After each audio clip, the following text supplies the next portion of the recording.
Por acompañarnos en nuestra sesión general académica del Hospital Regional Licenciado Adolfo López Mateos del ISSSTE. Bien, a continuación tendré el gusto de presentar a alguien muy querido por todos nosotros, dado que ha sido un compañero durante muchos años en este hospital, desde médico residente, médico adscrito. El doctor Daniel Antonio Rodríguez Araiza es egresado de la Facultad de Medicina de la Universidad Nacional Autónoma de México. Posteriormente realizó su especialidad de otorrinolaringología en este hospital y posteriormente hizo una alta especialidad de otorrinolaringología pediátrica en un hospital en Holanda, en Ámsterdam. Él también es maestro en educación médica, egresado de la Universidad West Hill, y ocupó la plaza de coordinador de enseñanza e investigación del año 2015 al año 2019, y también fue durante todo este tiempo el profesor titular del posgrado de otorrinolaringología del hospital. Actualmente él es médico adscrito de nuestro servicio de otorrinolaringología y cirugía de cabeza y cuello en el hospital, y también tiene actividad en otros hospitales en el área de enseñanza. Es un gusto que el doctor Daniel Antonio Rodríguez Araiza haya aceptado ser el profesor, porque además dentro de las sesiones nuestra actividad es académica, es científica, es de investigación, es de enfermería, es de medicina, pero también nos interesa mucho el aspecto de la cultura general, y el doctor tiene una gran habilidad para estos temas, por lo cual le agradecemos que nos presente la sesión Genios en el Renacimiento. Démosle un fuerte aplauso, por favor, al doctor Daniel Antonio Rodríguez Araiza.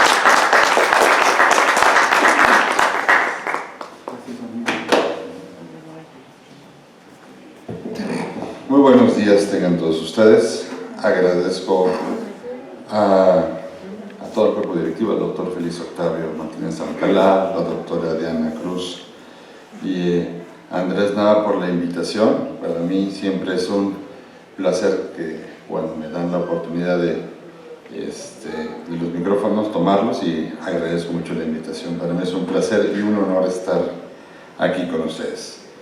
Bueno, cuando queremos platicar, cuando queremos hablar de cosas que no son médicas en un hospital, a veces puede ser un poquito complicado, sobre todo si no se tiene como el panorama completo. Trataré de ser lo más preciso y conciso posible para poder platicar con respecto a los genios del Renacimiento. Y al hablar de los genios, no vamos a hablar de estos genios que salen en las lámparas, ni vamos a hablar, hay tantos genios que podremos platicar, de tantos, pero me voy a enfocar solamente a uno de los que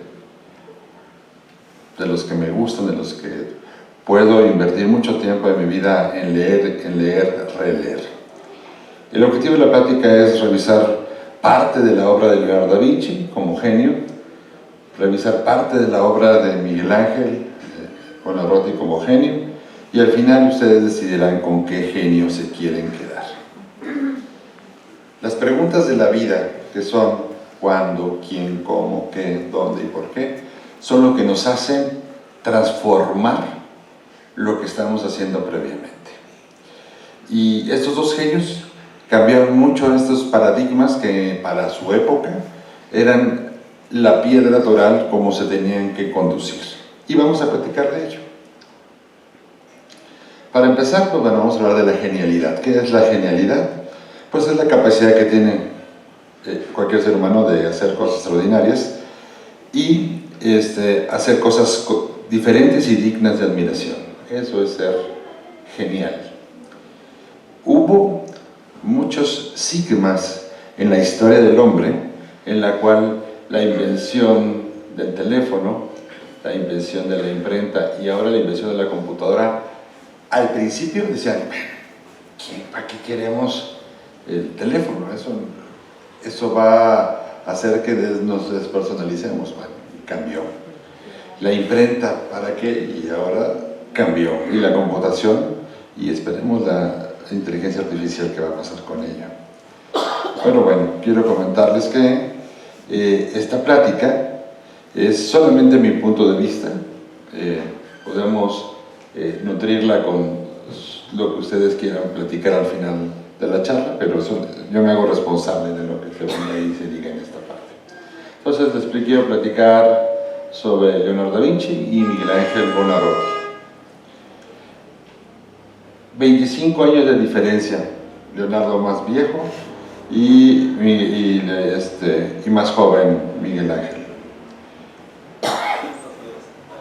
¿Para qué tenemos que saber un poquito de historia al menos? Rafael, Donatello, Miguel Ángel, Leonardo y Miguel Ángel. 1483, 1386, 1452, 1456. ¿Qué les suena esto?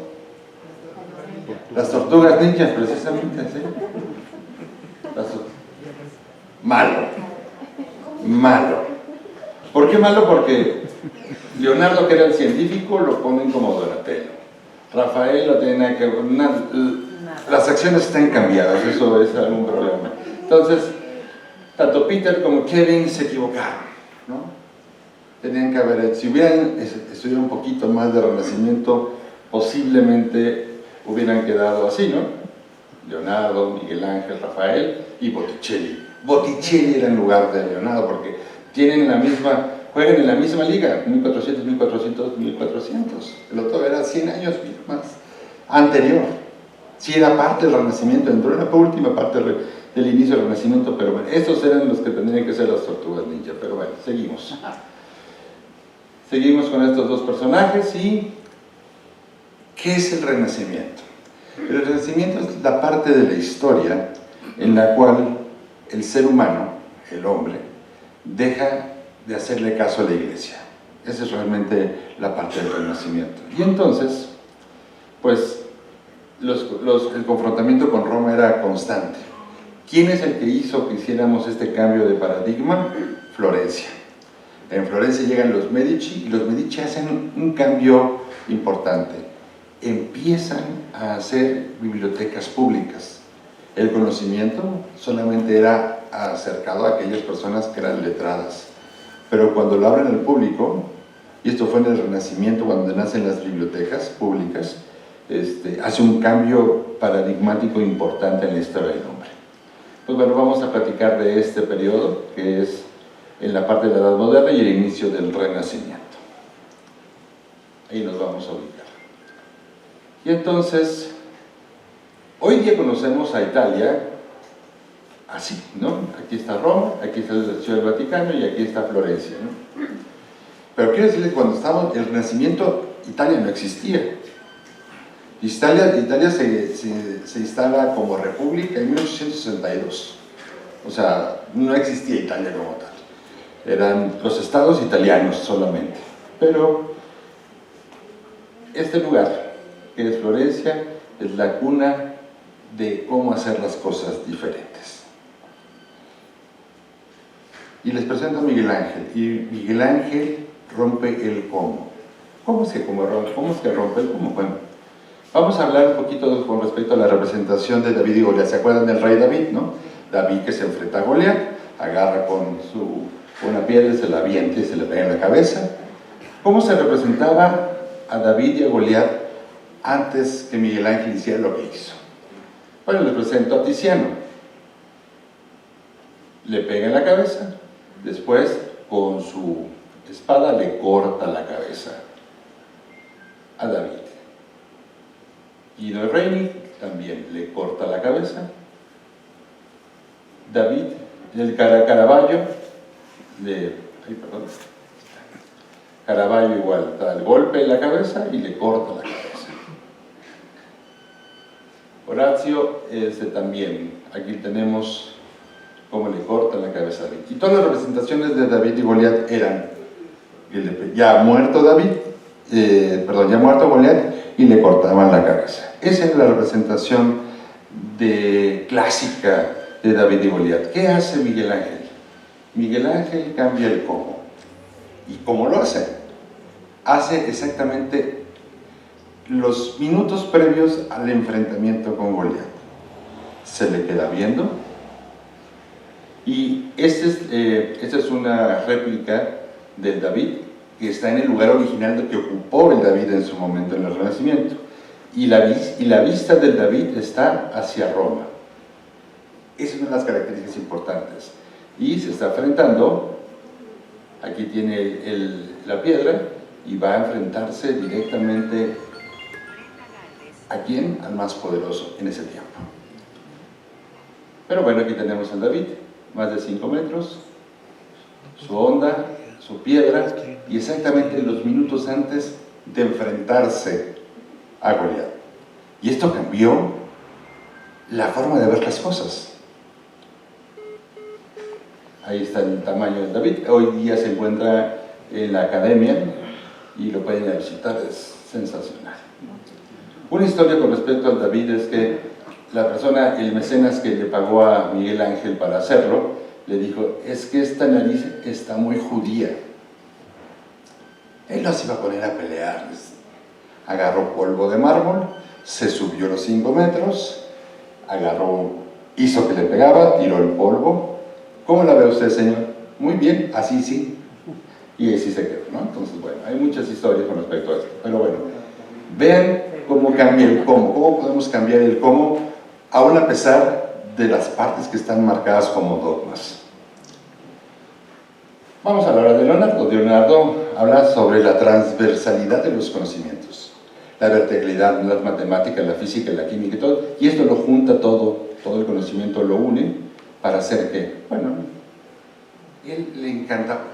En Florencia, donde él vivía de niño, había muchas inundaciones y a él le gustaba ver el movimiento de las aguas. De hecho, hay pasajes en los cuales su familia sufrió cuando había inundaciones, entonces él se fijaba mucho en el movimiento de las aguas, y gracias al estudiar el movimiento de las aguas pudo empezar, ahí está un estudio en alguno de sus códices con respecto al movimiento de las aguas, y gracias a ello empezó a hacer el cabello en sus pinturas. Este es un ángel que es el bautismo de Cristo, Isabela del Este, y vean, gracias a este conocimiento transversal del conocimiento.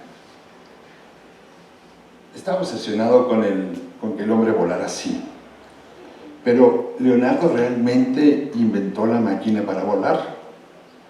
¿El ala delta de Leonardo fue la que cambió, o fue Abbas, un árabe que nació 40, 60 años antes que Leonardo e inventó el ala delta, ¿no? Y después solamente Leonardo la copió y después hizo el ala. Pero aquí tenemos que este árabe hizo el ala delta de Leonardo 60 años antes. Pues aquí la pregunta es, ¿ser o no ser? Ahora sí, vamos a entrar en materia y hablamos de Miguel Ángel Buonarroti. Miguel Ángel Buonarroti nace el 6 de marzo de 1475 y muere un día antes de cumplir 89, en 1564. En 1564 muere Miguel Ángel y termina el Renacimiento. Miguel Ángel Buonarroti, como era costumbre en ese tiempo, generalmente el amamantamiento era a través de las nodrizas, y una de sus nodrizas era esposa de un albañil escultor. Y entonces dice aquí, justamente con la leche de mi nodriza mamé también las escarpadas y los martillos por los cuales después he esculpido mis figuras. Esta es Florencia en el siglo XXI, y esta es Florencia en el Renacimiento, amurallada, y las casas muy juntas. Les presento unas personas que hizo un cambio real en la historia del hombre. Lorenzo de Medici. Lorenzo de Medici no solamente fomentaba el arte, les digo, abrió las bibliotecas públicas para que cualquier persona que quisiera acercarse a los libros se acercara. Él fue el primero que hizo la traducción del griego de Platón al florentino. Antes se leía solamente Aristóteles. Aristóteles era partner de Dios, no tenían bronca, pero Platón ponía en duda la existencia de Dios. Entonces, cuando se empieza a traducir a Platón, Lorenzo de Medici deja de ser amigo de Roma, porque abre el conocimiento, abre la mente de las personas que están alrededor de él. Y en Florencia había muchos judíos y se hablaba de la Cábala y se hablaba de la Torá. Y bueno, lo que es Florencia es la escuela de Atenas, este lo pintó Rafael, pero bueno, aquí tenemos el máximo expositor, que era Leonardo da Vinci. Y les comento, en Florencia se respiraba arte, se respiraba ciencia, la ciencia de ese tiempo. Miguel Ángel Buonarroti era un escultor nato. Con 23 años hizo la Piedad, hoy día en el Ciudad del Vaticano. Primera escultura entrando al lado derecho. 23 años. A los 26 años hizo el David. Y a los 38 años hace el Moisés. Cuenta la historia que cuando termina el Moisés y hacer los últimos retoques, estos como cuernitos que tiene aquí, hacían que cuando el sol pegara en esta parte se iluminara la cara. Dijo que salió tan perfecto que cuando termina le avienta el martillo de los pies y dice, ¡habla!, ¿no? Pensando que había hecho la perfección en la escultura, ¿no? Entonces, cuando se paren, hoy día no está en el lugar adecuado, pero sí llega un momento en la Basílica de San Pedro que cuando llega la luz en esa zona, ilumina exactamente esta zona de la cara. Hay que tener paciencia, pero se puede llegar a ver. Pero Miguel Ángel Buonarroti era escultor, le encantaba esculpir, ese era lo que le encantaba. Pero, 1478, la rebelión de los Pazzi. ¿Se acuerdan que les dije que Lorenzo de Medici abrió el conocimiento en Florencia? Roma estaba enojado. Roma manda a matar a Lorenzo de Medici. Su primo lo defiende, Giuliano, y él muere. A él se lo llevan herido y, bueno, afortunadamente no muere. Y pues bueno, como que se calman las cosas. Pero después, años después, 10 años después, pues Roma le pide a Lorenzo de Medici como para mediar, mándame tus mejores pintores para que pinten la Capilla Sixtina. Y sí, antes el techo de la Capilla Sixtina era estrellado, ya habían pintado las partes laterales, y entonces cuando le dice, Lorenzo de Medici le dice a Miguel Ángel, ve y pinta, ve con el Papa y pinta el techo de la Capilla Sixtina. Pero yo soy escultor, no soy pintor, pero ve a pintar. Yo soy escultor, y pues de modo, tuvo que hacerle caso a Lorenzo de Medici. Este es Lorenzo de Medici y este es Miguel Ángel Buonarroti, y esas son imágenes creadas por inteligencia artificial, así se supone que se vería. Y pues Miguel Ángel, él no había pintado, realmente hacía sus bosquejos, pero no pintaba, pues cambia el paradigma y hace esto en el techo de la Capilla Sixtina, en tan solo 4 años. La Capilla Sixtina, se la presento, está al lado de la Basílica de San Pedro, y la historia de la Capilla Sixtina nace con Sixto IV. Sixto IV era un papa en el cual tenían una capilla, que era la Capilla Palatina, que estaba cerca del Ciudad del Vaticano, y ahí se oficiaban las misas. Pero el rey de España en ese tiempo tenía una capilla mucho más grande que la Palatina, que la del Papa, y entonces no se podía quedar atrás. Entonces él hace que se haga la Capilla Sixtina. Pero ¿cuál es el problema de la Capilla Sixtina? El problema de la Capilla Sixtina es que es la réplica del Templo de Salomón, y estaba prohibido hacer la réplica del Templo de Salomón fuera de Jerusalén. Eso era pecado, era prohibido por los judíos. ¿Qué hace el Papa? Dice, voy a contratar a un arquitecto de Florencia que les vale queso y que lo haga en Roma. Y entonces copia todas las medidas del Templo de Salomón. A Pontelli lo contrata, y entonces hace la Capilla Sixtina en Roma, dentro de Ciudad del Vaticano. Y bueno, no podía hacer nada, pues era un arquitecto florentino, y dentro de la capilla, donde hoy se hace el cónclave para designar al nuevo Papa, y hay algunas ceremonias especiales. Hoy día también parte del museo, pues se hace toda esta maravilla pictórica. Esta es la Capilla Sixtina, y yo hace muchos kilos de eso. Y bueno, esto el techo de la Capilla Sixtina, que era estrellado en 1477 es cuando se hace. Esto es lo que mide la Capilla Sixtina, 40 metros, de ancho casi 14 y de altura 20 metros. Este Sixto IV, antes era la Capilla Palatina, por aquí se entraba y era muy chiquita, la UAS en la Capilla Sixtina, y Miguel Ángel pinta el techo y pinta la parte frontal. Los demás lo pintan otros pintores. Las partes laterales de la capilla son el inicio de los cómics, realmente así, porque de un lado habla la vida de Moisés y del otro habla de la vida de Jesús. No voy a detener esto, vamos a irnos al techo. Así el techo de la Capilla Sixtina, antes de que llegara Miguel Ángel y lo tocara, y le dice el Papa, en ese tiempo ya no estaba Sixto, ya estaba otro Papa, y entonces dice, oye, te pide Julio II, le dice, te voy a pedir favor que me pintes a los apóstoles y a Jesús en el techo.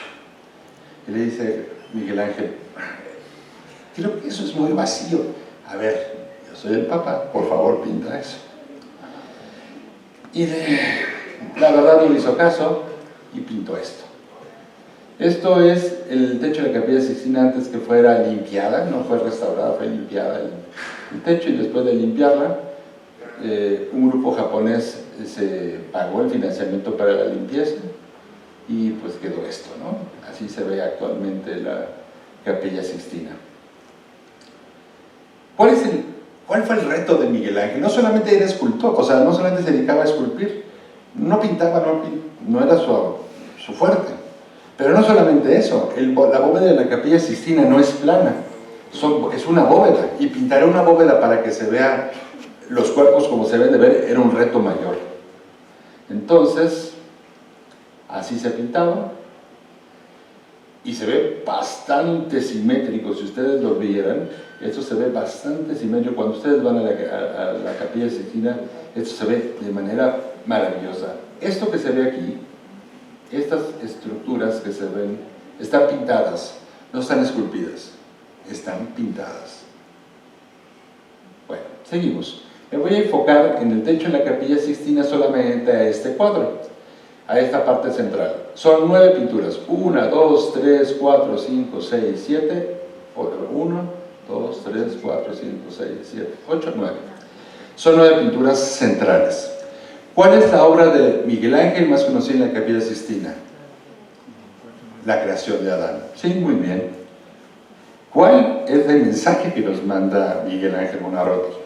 La mitad de 9 es 4.5, entonces sería, si hablamos de enteros, es el 5, la mitad que parte de aquí para acá y la que aquí. 1, 2, 3, 4, 5. 1, 2, 3, 4, 5. Esta de aquí. ¿Y qué pintura es esta? La creación de Eva. La obra que parte a la Capilla Sixtina en 2, en el techo, es la creación de la mujer, no la creación de Adán. No se conocen tanto, pero bueno, ahí está. Y tenemos esta que es la creación de Adán, que es la que conocemos más, que tenemos los 4 elementos básicos: la tierra, el agua, el aire y el fuego. ¿Y cuándo está hecha esta pintura? Exactamente en el segundo antes que Dios toque a Adán y le dé el alma. Ahora, Adán sería el único hombre de la tierra que no tuviera ombligo. ¿Por qué? Porque es hecho por Dios, ¿no? No tendría que tener ombligo. Y Miguel Ángel le pone ombligo. Y no solamente eso, lo explica. Aquí te voy a dar el alma, me voy para el otro lado, y aquí está el alma de Adán. Aquí está la punta del dedo, pero para poderte dar el alma necesito a una mujer. Aunque yo sea Dios, viene de una mujer. Entonces, ahí está mandando el mensaje directo a Roma, que bueno, Dios, aunque sea Dios, necesita de la mujer para poder crearlo, ¿no? Entonces, y bueno, no vamos a entrar tampoco en tantos detalles con respecto al cerebro y la creación de Adán, pero sí hay muchos estudios, hay 2 o 3 artículos con respecto a esto. También se burló mucho del Vaticano. Vemos que los colores del Vaticano vienen siendo el rojo y el naranja. Vemos aquí un burro y los colores del Vaticano. otro con forma de burro, por el Vaticano, y aquí que es la Capilla Sixtina, que es como la barca de Noé, no vemos a nadie, ni al Papa, ni a nadie. Aquí vemos al Papa, a Julio II, que está fuera de la salvación del diluvio universal. Ese es Julio II, el que le obligó a pintar el techo de la Capilla Sixtina. Julio II. Julio II, cuando, para vangloriarlo, lo pone, entran ustedes, cuando entran los papas, y enfrente está Julio II. Y bueno, aquí lo tenemos. Siempre que vemos un libro, quiere decir que es una persona letrada, pero atrás tenemos a estos angelitos que le llaman putti, o putis. Perdón, me regreso. Y quiero decirles que esta señal que tiene este putti atrás de Julio II, es esto, así. En el Renacimiento era esto. Está en el techo de la Capilla Sixtina. Lo pueden buscar, no me crean. Vayan y búsquenlo, no tengo problema. Entonces, vean, por acá entraba el Papa y enfrentito estaba Julio II. Ahí estaba. Seguimos. Ahí está Julio II. Mira, aquí les pongo. Ahí está. Este gesto era muy grosero en esa época, pero estaba muy lejos, no se veía tanto, ¿no? Pero ese lo decía. Luego viene la creación de los planetas, y esto, por favor, si tienen oportunidad de ir a Roma y luego entrar a la Ciudad del Vaticano y entrar a la Capilla Sixtina, háganlo. Creación de los planetas, Dios hace los planetas, lo hace y después se va. Y aquí vemos el gran trasero de Dios. Yo los invito que sin ver el piso vean el techo y exactamente se paren en el trasero de Dios. Y ya que están viendo el trasero de Dios, ya que están bien así, ahí, bajen la mirada, vean el piso. Y cuando vean el piso, se van a encontrar que es la insignia papal donde se tiene que parar el Papa para oficiar misa. Bueno, entonces, hay muchos, como parte vengativa de Leonardo, porque él no quería hacerlo y lo obligaban a hacerlo, ¿no? Tengan su forma, háganlo, y vean, en el Museo Vaticano le ponen este sellito para que no se vea, pero bueno. Otra de las cosas que está platicando Miguel Ángel en el techo de la Capilla Sixtina es la creación de Adán y Eva. Ese es el árbol de la sabiduría, en el cual le dijo, tú no puedes comer fruto de aquí. ¿Cuál era ¿cuál era el fruto prohibido? Pues dicen que era la manzana, ¿no? Pero estas hojas no son de manzana, ¿no? Son de roble, porque el Papa, su apellido era de la rubier, del roble. Y entonces el árbol del pecado lo pone como si fuera del Papa, ¿no? Y exactamente tomamos la foto en la que Eva agarra el fruto prohibido, y no sé qué pasaría un segundo después cuando ella volteara, pero también Miguel Ángel lo puso allí, ¿no? No vamos a entrar en detalles. Decían que él en esos 4 años tuvo muchas enfermedades, entre ellas el escorbuto, pero esa era la posición que tenía para pintar, y ahí se inmortalizó. Después, años después, primero pintó el techo, y años después le pidieron que pintara la parte frontal, y vemos a un Jesús sin barba, y esta era la piel de Bartolomé, que murió desollado, pero es la cara de Miguel Ángel, que ya estaba cansado y harto de andar pintando cosas que no. Pero voy a platicarles una historia importante con respecto a esta pintura. Tenemos el cielo, tenemos el purgatorio y tenemos el infierno. El infierno, vamos a enfocarnos en este personaje que está aquí. Si ustedes por aquí entran normalmente todos los visitantes, entran por aquí y salen por el lado contrario, y aquí tenemos a este personaje. Vamos a enfocar, aquí lo tenemos exactamente encima de la... Y cuando ven, él es Baccio de Casena. Baccio de Casena era el cardenal que estaba diciéndole, ¿ya terminaste? Oye, pero ya terminaste. Es que el Papa quiere ver el adelanto. Y es que ya terminaste, ya terminaste. ¿Y cómo lo pintó Miguel Ángel? Lo pintó con una serpiente mordiéndole los testículos. Así se sentía Miguel Ángel. Cuando el cardenal se quejó con el Papa, le dice, oye Papa, ¿ya viste cómo me pintó? Soy yo, es mi cara, no se vale. Y entonces el Papa sabiamente le dije, mira, los papas tenemos potestad en el cielo, pero en el infierno no, ni modo, te quedas y se quedó. El Renacimiento muere cuando muere Miguel Ángel Buonarroti en 1564. Ahí se acaba el Renacimiento, a los 89, un día antes de que cumpliera 90. Y ahora, vamos bien, regresamos a Florencia, 25 años antes que naciera Miguel Ángel, y en 1452 el abuelo de Leonardo dice: hoy ha nacido mi nieto, hijo de Serpiero, el 15 de abril, un sábado a la 3:00 de la noche. Él se llama Leonardo. Y si lo hacemos, antes se rezaba el rosario, dependiendo de las horas, y entonces la 3:00 de la noche era entre las 8 de la noche y las 9 de la noche. Entonces el 15 de abril fue del 52, nace Leonardo entre las 8 y 9 de la noche. Ahí está marcado. Y pues bueno. Cosa curiosa, nace en Italia, en Vinci, y muere en Francia, en Amboise. ¿Por qué? Para comentarles, quiero decirles que Leonardo da Vinci es hijo ilegítimo de su padre, Serpiero, y una de las personas que ayudaban a la casa, Caterina. Pero como ella estaba pedido para estar, obviamente, con la nobleza, pues fue un hijo ilegítimo. Y al ser hijo ilegítimo, pues primero tiene la falta de apellido. Hoy lo conocemos como Da Vinci, porque es como si dijera Daniel de Nicolás San Juan, que es donde yo vivía, ¿no? Cuando era niño, cuando nací. Pero se le puso ya después.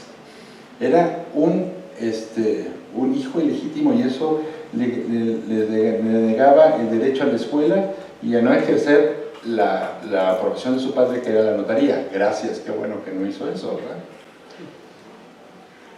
Pero bueno, dice que Leonardo da Vinci era un hijo legítimo, iletrado, disléxico y con déficit de atención. Ilegítimo porque no pudo tener el apellido del padre, y iletrado porque él aprendió porque el tío le enseñó a leer, pero él no fue a la escuela formal.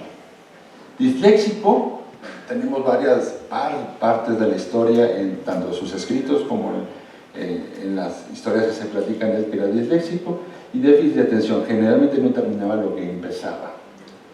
Otro de los problemas es que Giorgio Vasari empieza a escribir de Leonardo 50 años después de que él murió, entonces la historia cambia, ¿no? Y bueno, vamos. Cuando quieran conocer la casa de Leonardo da Vinci, no les vaya a pasar lo que me pasó a mí. Yo fui a Florencia, y de Florencia fui a Vinci, y cuando llegué a Vinci hay un museo muy bonito y al lado de un restaurante, le dije a la señorita, le digo, ya puedo venir a gusto porque acabo de conocer la casa de Leonardo da Vinci y el museo. No, esta no es la casa de Leonardo da Vinci, ese es el museo. ¿Y dónde está la casa de Leonardo da Vinci? Ahorita voy corriendo. No, la casa de Leonardo da Vinci está como a 5 kilómetros en una ranchería que se llama Angiano, y yo no podía quedarme, entonces tuve que regresar un año después para hacer ese nuevo viaje, y entonces hay que ir en taxi para ir a Angiano, y en Angiano van a conocer ahora sí la casa de Leonardo da Vinci, para que esta era la casa real, esta era la casa donde vivía Leonardo da Vinci, la casa natal de Leonardo da Vinci. Leonardo da Vinci se separó de su madre a los 3 años de edad, para que no hubiera vínculos y los abuelos se quedaran con Leonardo. Esto le pesa mucho. Y Leonardo da Vinci, de Vinci a Florencia, llega a los 18 años. Su padre dice, pues tienes que hacer algo, ¿no? Y lo lleva al taller de Andrea de Verrocchio, que era el maestro del arte en ese tiempo. Perdón. El primer encargo de Leonardo es que haga un escudo. Y entonces, para hacer este escudo, le dice, él piensa y dice, los escudos son para defender, entonces voy a hacer un dragón. Y empieza a cazar lagartijas y las empieza a diseccionar, y hace un escudo sensacional que cuando lo pone en la entrada, cuando llega el papá y ve el escudo se espanta, dice, ¿qué has hecho? Dice, ese es el defecto que tiene que tener un escudo. El padre agarra, lo vende en otro lado, porque dice, no le voy a entregar esto a la persona que me lo encargó, pero realmente era disruptivo. Andrea de Verrocchio le dice, esa es una pintura de Andrea de Verrocchio, que es el bautizo de Cristo. Y le dice a Leonardo, oye, píntame este angelito, por favor, ¿no? Y lo pinta. Y lo pinta con gran magnificencia. Vean desde la forma de las telas y cómo se... Esa es como una fotografía aparte, no tiene nada que ver esta pintura con el resto de la pintura. Vean la anatomía que manejaba Andrea del Verrocchio y vean la sutileza con la que pintaba Leonardo, 18 años. Dicen que después de esto Andrea del Verrocchio dejó de pintar. Leonardo da Vinci decía: mediocre el alumno que no supera a su maestro. En este taller pudo entender la perspectiva, el fondo, y gracias a esto pudo hacer la anunciación. Ese es Frangélico, no es Leonardo, pero hubo muchas pinturas en las cuales el arcángel le dice a la Virgen: tú vas a ser la madre del Hijo de Dios. Y esta es la anunciación que actualmente se encuentra en las Galerías Uffizi en Italia, en Florencia. Y aquí tenemos, aquí tenemos al ángel, que el ángel no tiene alas de ángel, sino de un ave. Y aquí tenemos a María, en la cual pasa un fenómeno muy interesante. Cuando vayan a Uffizi y vean a la anunciación, tienen que caminar de aquí hacia acá. Aquí tenemos algo que se llama anamorfosis. Anamorfosis es que quiere decir que este brazo está mucho más largo que este, y esto hace que se vea asimétrico. Pero la característica de esto se llama anamorfosis, y la anamorfosis es el uso particular de una parte de la perspectiva de la pintura que hace que cambie el fenómeno. Por ejemplo, esta es anamorfosis. Cuando lo vemos desde el punto que queremos verlo, cambian las cosas, ¿no? Esto es anamorfosis. Una pintura que, dependiendo de dónde nos paremos, puede tener o cobrar vida. Y si vemos esto,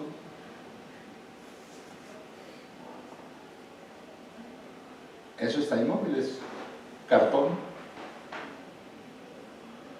Pero dependiendo dónde nos pongamos, podemos ver lo que el pintor quiere que veamos. Y Leonardo hizo esto. Si ustedes caminan de aquí hacia acá y le observan el abdomen a María, cuando ustedes van caminando lentamente de aquí a acá, el abdomen empieza a crecer, entendiendo de que está embarazada. Y llega hasta los 9 meses cuando llegan acá, Entonces, vayan y véanlo, no me crean, vayan y véanlo. Pero no solamente esto, Leonardo da Vinci hizo algo sensacional. Pinta a todo este cuadro, lo pinta con óleo, y el óleo base tenía plomo. Y este ángel, por alguna circunstancia, no se pintó con el mismo óleo con el que se pintó el resto de la pintura. ¿Por qué? Le toman rayos X, siglo XXI, y el ángel desaparece. ¿Por qué? Porque no tiene plomo. Pero ¿cómo sabía Leonardo que no se iba a ver? Y nosotros nos teníamos que dar cuenta después de esto, porque el ángel era etéreo, ¿no? Interesante, cosas interesantes que nos hablan de Leonardo da Vinci. Leonardo da Vinci tiene un cambio importante en 1476 porque es acusado de sodomía, tener relaciones con un menor de edad, y fue encarcelado 1 mes, y nadie fue a ratificar esa queja. Después de esta queja, él presenta en toda su obra la ausencia de la figura paterna. Su padre vivía a 150 metros de donde estaba encerrado y nunca lo fue a ver. Y presenta el celibato. Muchos dicen que era homosexual, pero realmente presentó el celibato gracias a este cambio en su vida. Él sale de Florencia y se va a Milán. Y en Milán, pues se promueve con la polimatía. Él conocía muchas cosas y empezó a hacer cosas maravillosas con lo que sabía y los ponía en marcha. Una de las cosas que marcaba el Decum Pulorum, lo que se debe de hacer, o lo que se tenía que hacer en ese tiempo, era cuando una hija iba a casarse, le hacían un cuadro y se le regalaba al esposo, al que iba a ser el esposo. Entonces todas las mujeres estaban pintadas de frente, excepto las diosas que podían mirar hacia un lado o al otro. todas las mujeres tienen que estar pintadas de forma lateral, esa es la forma en cómo tienen que regalar el cuadro al que iba a ser el esposo. Y Leonardo da Vinci deja de hacer esto. ¿Y por qué deja de hacer esto? Porque decían que los hombres solamente eran las únicas personas que podríamos tener alma, las mujeres no tenían alma en el Renacimiento. Sí, quiero decirles esto, eso pensaban. Y lo importante era encontrar esto que es el sensum comune. El sensum comune es lo que nos mantenía activos, que es el movimiento constante, y solamente el movimiento constante podía hacer que tuvieras vida. Entonces, si se movían los hombres, también te podían mover las mujeres, y entonces Leonardo dice, pues las mujeres también tienen alma, ¿no? Y entonces pinta a Isabela del Este, el primer cuadro, que rompe los paradigmas. ¿Por qué? Porque Isabela del Este no solamente no está de lado, está mirando a su interlocutor, a la persona con la que se va a casar. Y entonces Leonardo da Vinci es el apestado en ese momento, porque estaba cambiando, y eso no era lo correcto. Pero les encantó el cuadro. Leonardo da Vinci no solamente pintaba, tiene un libro de recetas de cocina. Gracias en el Renacimiento agarraban y había conejos, entonces ustedes comían con las manos, y entonces agarraban los conejos y se limpiaban las manos, yo me imagino que después de la cena los lavaban, ¿no? Pero así se limpiaban las manos en el Renacimiento, y Leonardo da Vinci inventa la servilleta, un pedazo y lo hace. Pero bueno, quiero comentarles que con Ludovico Sforza en Milán, él se va a casar y va a hacer una comida para 400 comensales, y le dice, quiero que hagas un pastel grande. Le dice, sí, lo voy a hacer, no te preocupes. Y hace un pastel, una tarta grandísima de polenta, pero como tenía muchos enemigos, él deja una noche antes, el pastel era un pastel como, ¿cómo les diré? Como una rosca que iba rodeando todo el castillo, imagínense, para 400 personas. Tenía mucha creatividad, pero sus detractores meten gatos, meten ratas y se comen. Al otro día que llega, pues se siente humillado de que se hayan comido su pastel, y él huye de Milán. Este cambio hace que todos se burlen de él y dice, opa, ese que no le puede dar de comer a 400 personas. Ludovico Sforza le dice, te voy a dar una segunda oportunidad, y se va a Santa María de la Grazia en Milán y le dice, pinta un cuadro para ellos, y le piden que haga la última cena, y pinta la última cena. Es Santa María de la Gracia. Cuando vayan a Santa María de la Gracia, compren con anticipación sus boletos, están súper baratos, pero si llegan allí les van a ver, y quieren entrar luego van a costar 200 euros, entonces mejor comprarlos con anticipación. En Santa María de la Gracia pinta esta obra que para mí es la mejor obra de Leonardo. Hay muchas últimas cenas, pero la de Leonardo es sensacional. Y quiero comentarles que Mateo dice, como ya saben, faltan 2 días para la Pascua, y el Hijo del Hombre será entregado para que lo crucifiquen. ¿Cuándo pinta Leonardo este cuadro? ¿En qué momento? Cuando dice, de verdad os digo que uno de ustedes me va a traicionar. Y entonces todos se quedan, ¿qué? ¿Cómo? ¿Cómo dices esto? ¿Qué dijo? Bueno, exactamente en ese momento. Sabemos que lo pintó Leonardo porque en ese tiempo los pintores no podían poner su nombre, y entonces hacían algo que los caracterizara. Este nudito que está en esta mesa habla que lo había hecho Leonardo da Vinci. Tenemos los 12 apóstoles, 3, 12, y en medio está Jesús. Enfocémonos en estos dos, Platón y Leonardo da Vinci. Leonardo da Vinci y Platón, dándole la espalda a la religión. Vamos a enfocarnos allí, Juan, Pedro, y bueno, decían que Pedro estaba muy enojado con Juan, aunque dicen que es de María Magdalena, no lo sé. Y les presento a Tomás. Tomás significa gemelo, y dicen que es el que se apareció al tercer día cuando resucita Jesús. No lo sé, yo nomás estoy diciendo las cosas que vienen en los cuadros y que está en la bibliografía que revisé. Este está aquí según el libro del Código da Vinci, la M de María Magdalena, ese sería Jesús, ese sería María Magdalena, vemos los contrarios de la ropa y esto dice hombre, mujer. Pero bueno, y aquí tenemos a un niño, que sería el cáliz, porque aquí no vemos ningún cáliz. Sí, aquí está el niño, ¿no lo ven? Bueno, se los enseño. Aquí está el niño, y por eso están todos viendo al niño, ¿no? Si juntáramos esto, estaríamos viendo a Jesús, a María Magdalena y al niño, ¿no? Esto es como la parte holográfica que se vería. Pero no solamente eso. Si juntáramos las manos y los panes que están en la mesa, se forma y pusiéramos un pentagrama musical, encontraríamos esto. ¿Y cómo se escucha esto? A ver si se... Hay que conectar la bocina. ¿Perdón? ¿Cómo se conecta? ¿Perdón? ¿Sí?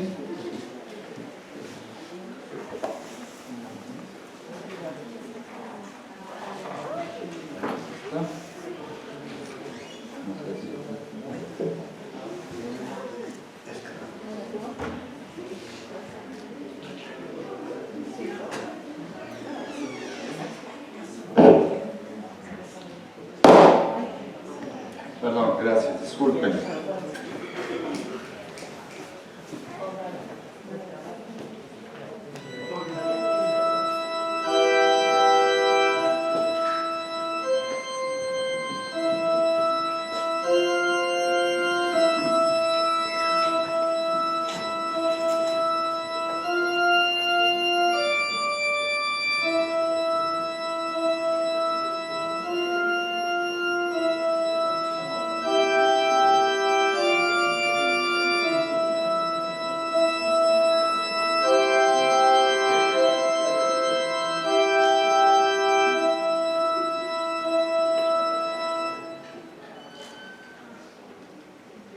Continuemos.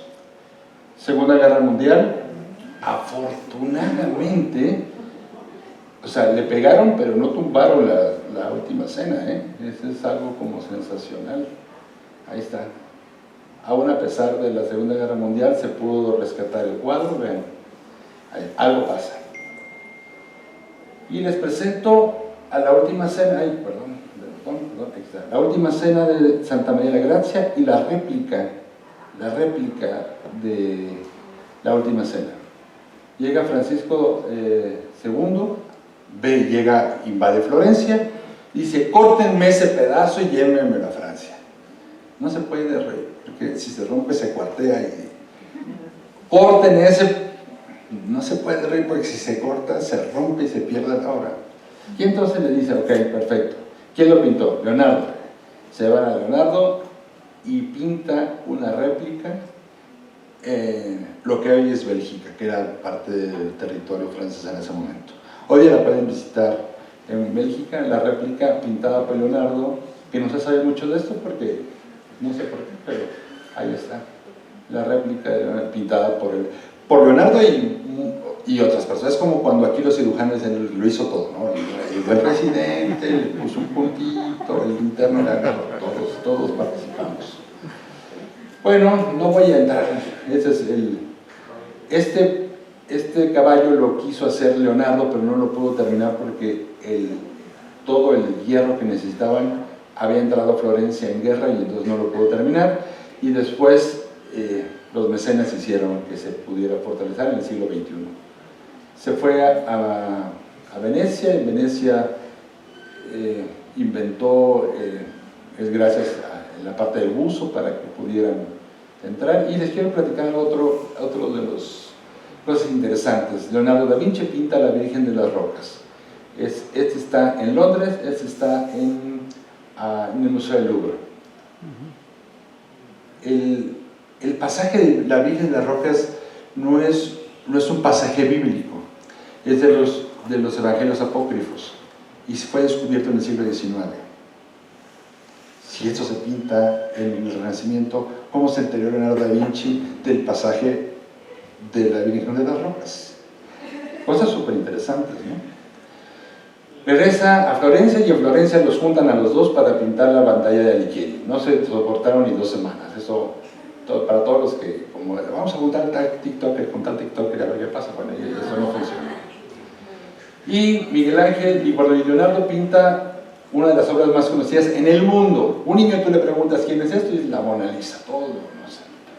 La Mona Lisa, cuando pintaban Mona Lisa no solamente estaba Leonardo, estaban todos sus alumnos pintando Mona Lisa, ¿no?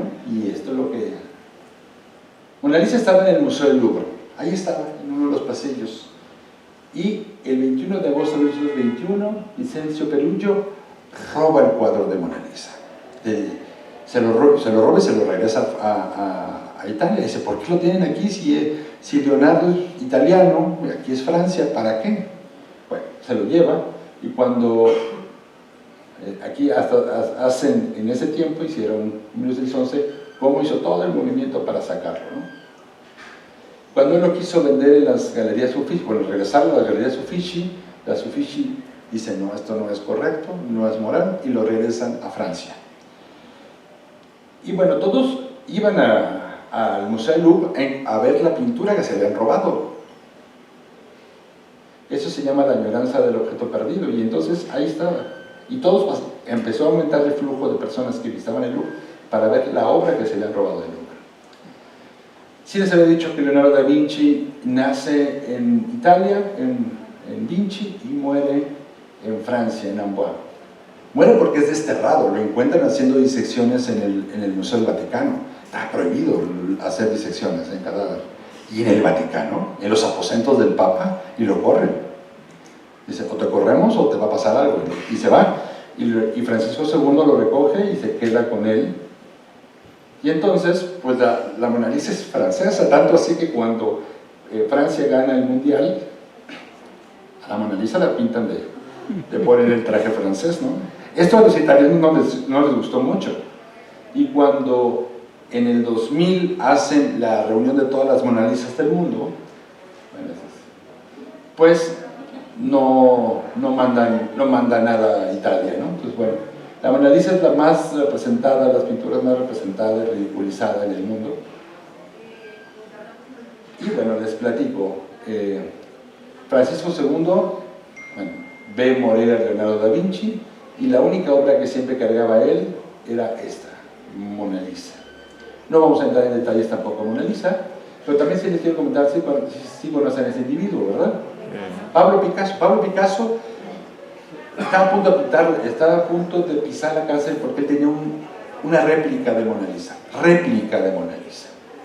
El nombre completo de Picasso es Pablo Diego Francisco de Paula Nepomuceno María de los Remedios Cipriano, la Santísima Trinidad Ruiz y Picasso, bueno, todo eso es su nombre.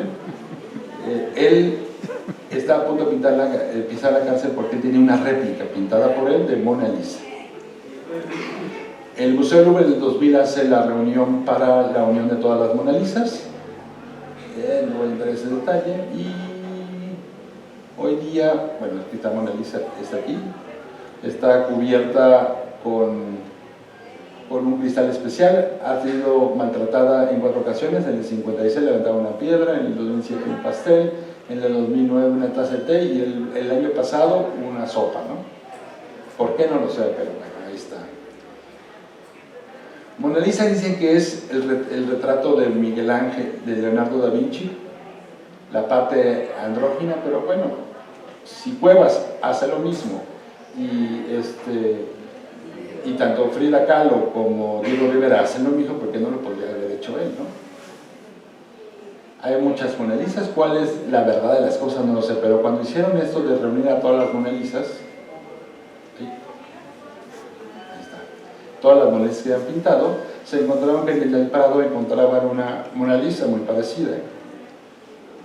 Vean cómo se parece. Pero el fondo, cuando le tocan un pedacito de aquí y lo mandan a estudiar, el carbono 14 marca siglo XVIII.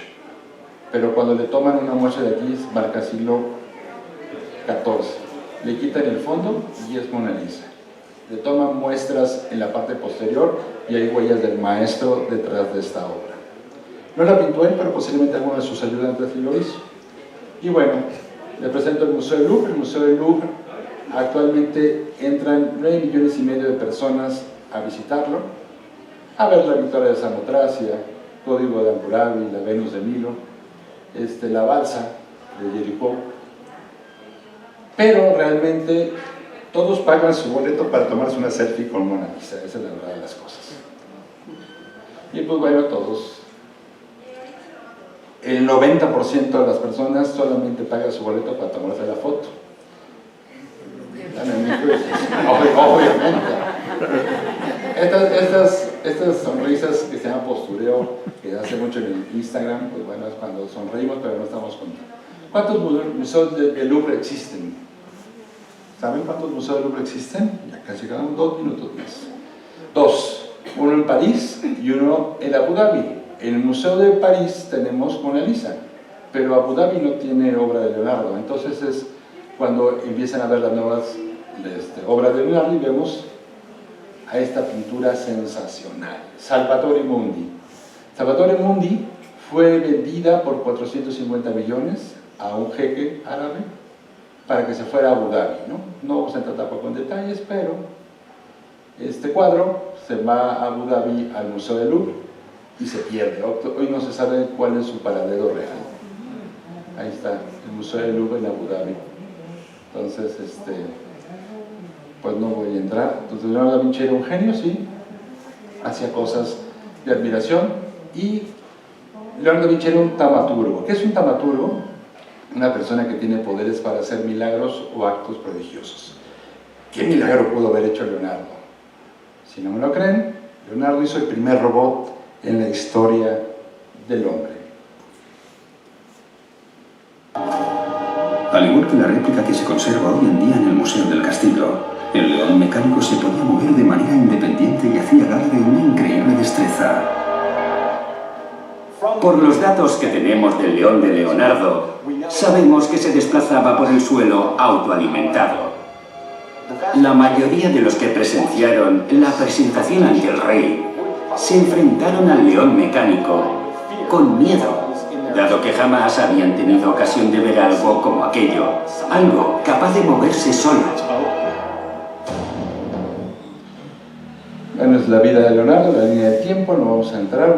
Leonardo muere en Amboise y tenemos oportunidad hoy día, gracias al arte, gracias a la ciencia, nosotros de poder ver, de la inteligencia artificial, de las computadoras, de poder ver ante hombros de gigantes. Hoy Da Vinci es un robot que nos sirve para salvar vidas. Dicen que formaba parte del piloto de Sion, pero hasta aquí porque la sopa se enfría. Michael Jordan, todo lo que ha alcanzado, y creen que es porque sea genial, ¿no? La genialidad es igual a la repetición. Él hacía muchas cosas. Y decía Ronaldo, tantos títulos, pero la genialidad es igual a la repetición. Tiger Woods, ganado todas estas cosas, pero ¿por qué? Porque la genialidad es igual a la repetición. Hay que hacer las cosas. Para ser genio, ¿qué es lo que interviene? Inteligencia, destino, suerte o los dones. Todo el conjunto de esto es lo que nos hace llegar a ser genios. Llame María. Ok. Hay que asociar la vida con placer, eso sí. Hoy vimos dos personajes, uno con inteligencia expansiva como Leonardo y una concentrada como Miguel Ángel. No basta ser un genio para ser genial. ¿Alguien de ustedes de la sala es ilegítimo, iletrado, disléxico y con déficit de atención? Levante la mano. Una. Pero vive en el siglo XXI. Si Leonardo pudo ser un genio siendo todo esto, imaginen las oportunidades que tenemos nosotros. ¿Cuál es el mejor camino desde el inicio hasta el final? De que nacemos a que morimos. ¿Alguien me puede decir cuál es el mejor camino? La línea recta, dicen, sí. No, el mejor camino es el que te hace feliz. No importa cuándo te tardes, lo importante es ser feliz y hacer felices a los demás. Escojan a su genio. Muchas gracias.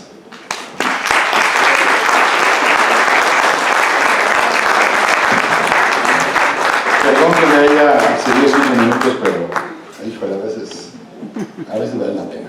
Perdón. ¿Alguna? A veces vale la pena. Perdón. ¿Algún comentario que quieran comentar? Algo que... Pregunta o comentario. Carlos, obviamente. Claro que sí. Mi buen Dani, amigo, genial siempre lo que presentas. Gracias. He tenido la oportunidad de estar aquí mínimo en 8 ocasiones contigo en diferentes años, a nosotros nos conocíamos. Me tocaba hasta atrás, ahora estoy aquí contigo, felicitándote nuevamente. Con 2 preguntas y una situación. Hay un libro de Alberto Angela, que es un divulgador italiano, que hace una historia sobre Leonardo da Vinci y comenta que él, con esto que acabas de comentarnos en cuanto a la situación de su homosexualidad o la situación que él tenía en ese sentido en cuanto a preferencias sexuales, él representó a la Gioconda, la Mona Lisa, el retrato de alguien que estaba profundamente enamorado, que era precisamente Giuliano de Medici. No sé qué sepa. Giuliano Medici. Sí, el que murió por Lorenzo. Exacto, que finalmente lo presenta como un tipazo y todas las representaciones iconográficas del Renacimiento. No sé qué tanto esta situación sepas. La otra a mí, como una recomendación seguramente, desde luego que lo conoces, esta obra de Irving Stone sobre la vida de Miguel Ángel, que se llama La agonía y el éxtasis, que como recomendación también para la gente que está aquí en cuanto a la película, es de Charlton Heston y Rex Harris como Julio II. Es muy interesante, obviamente el libro es mucho mejor, bastante interesante, yo lo leí en la preparatoria, habla sobre esto. En tu consultorio platicamos alguna vez hace poquito sobre esa, pues prácticamente también inauguró el bullying, con que lo traía el pobre Leonardo da Vinci, Miguel Ángel lo traía, era el buleador, al menos los libros lo comentan así, hasta con eso fue una situación genial. Y por último, pregunta a ti, hago una observación, no se parece que el Moisés está en una iglesia que se llama San Pietro in Vincoli, que es precisamente lo que tú comentas, no se ve bien, es más, tú estás dando la espalda y dices, acá está atrás, dices, sí, es cierto, porque está mal iluminado. San Pietro in Vincoli, las cadenas de San Pietro. Sí. Pero bueno. Sí, déjame checar. La última vez lo vi yo, igual mi cabeza. Me lo habrán movido. Tengo efecto Mandela posiblemente, pero sí. Me lo habrán movido. Pero bueno, esa es una situación. Y la otra, ¿por qué se dio? La más importante, y con esto termino. ¿Por qué crees tú que se haya dado en ese lugar, en Florencia en particular, ese fenómeno que tal vez se pueda asemejar finalmente en un proceso humanístico y de civilización, lo que pasó en la Grecia en el siglo IV a.C. con la polis griega? ¿Por qué fue Grecia? ¿Por qué ahorita vas con los griegos de ahorita, pero vas a Grecia, vas a Atenas?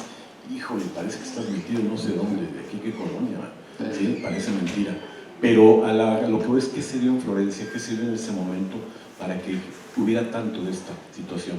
Tú eres un experto y lo sé, en este periodo tocaste el tema de genialidad, pero antes de ello estuvo un Petrarca, un Dante, un Boccaccio, ¿sí? Pico de Mirandola, Marsilio Ficino, gente que... ¿Por qué se dio en ese lugar? ¿Qué tenía de particular? Gracias, Dani. Gracias, mi amor. Yo creo que aquí es muy importante el poder. El poder de tener dinero, es una de las cosas porque cursaban por muchos problemas económicos, el poder y el acercarse a las personas que generaban ese poder, que eran los artistas. Yo creo que lo que hizo que se generara y floreciera, ¿no? Porque aparte les dejaban hacer, tú no puedes pintar esto, tú no puedes pintar, ahí les decían, tú pinta lo que tú quieras, y eso les generó que todos voltearan a ver para allá, y por eso creció Florencia tanto, porque era la libertad de hacer lo que querían hacer, ¿no? Es como tú te vas a Acapulco y no te puedes encuerar, te vas a Cipolite y te puedes encuerar, o sea, y no tiene gran chiste, pero si todos quieren hacerlo, pues todos se van a donde los dejen hacerlo, ¿no? Entonces yo creo que el poder fue uno de los factores. Podemos poner el pretexto del arte, podemos poner el pretexto de la arquitectura, podemos poner el pretexto, pero yo creo que lo importante era el poder político, poder económico. Muy bien, pues no me queda más que agradecerle al doctor Daniel Antonio Rodríguez Araiza y entregarle un reconocimiento por su excelente conferencia. Muy amables por esta presentación.